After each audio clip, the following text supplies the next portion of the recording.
thing about being a reviewer is sometimes you have to do things that you really don't want to do.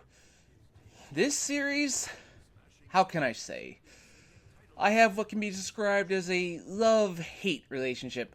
On one hand, I met some very good friends talking about this series every week, but I hate what it became. As I look back and read the whole series from beginning to end, where did it go wrong? At what point can I definitely point at and say, this was the beginning of the end? Well, perhaps I can find the answer. Here's the thing. I can forgive a lot. I can forgive plot holes. I can forgive bad writing.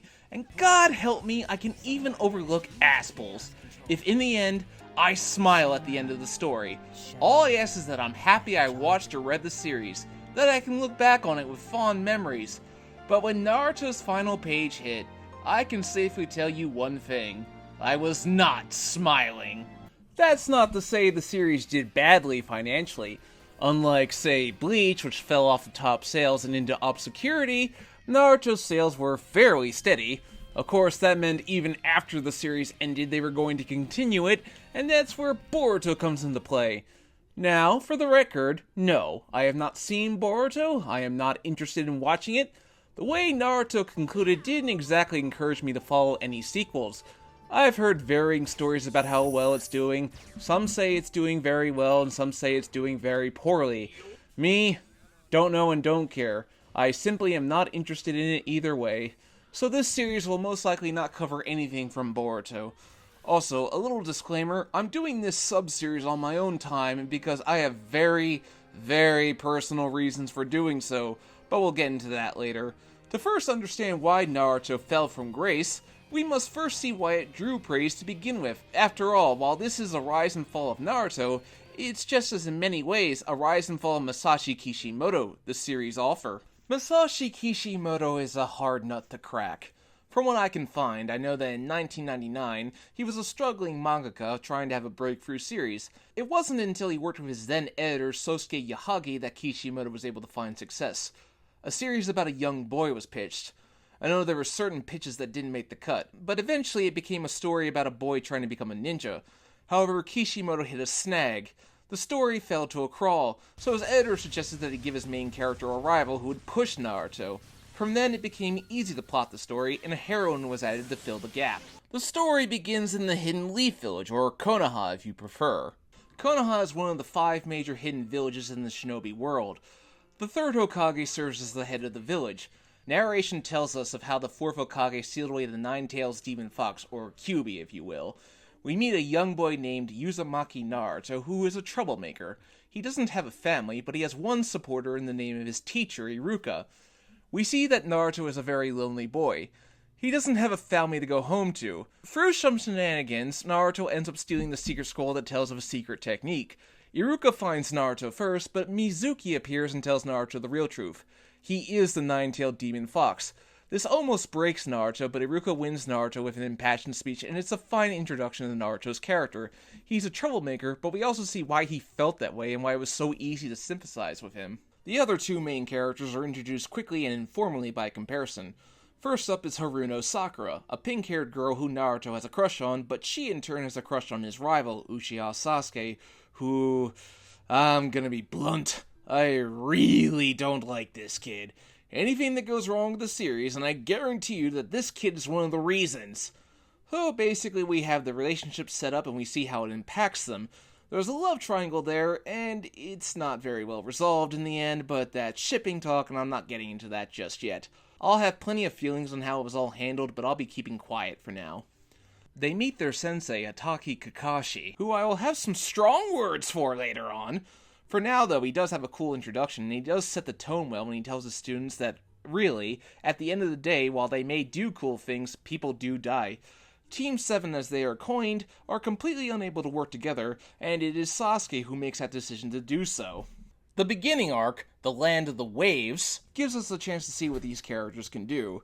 The action is really tight, and Zabuza is a great villain, but he also has some depth of his relationship with Haku, a young, very effeminate boy.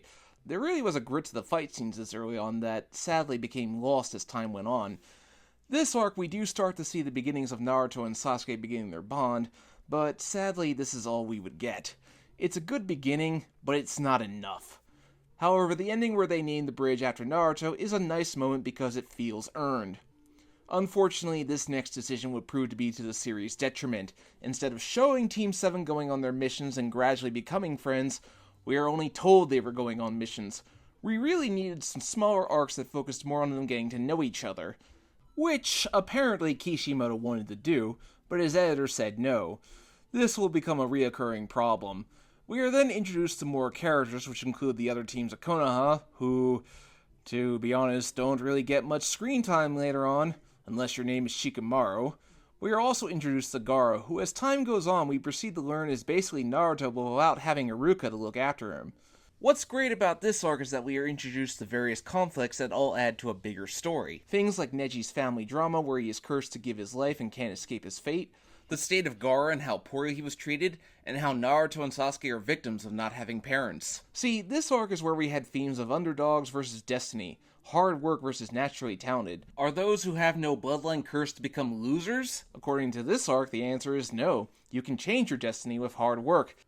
This is a lesson that Kishimoto will sadly break as time goes on. Of course, you can't talk about this arc without talking about Orochimaru.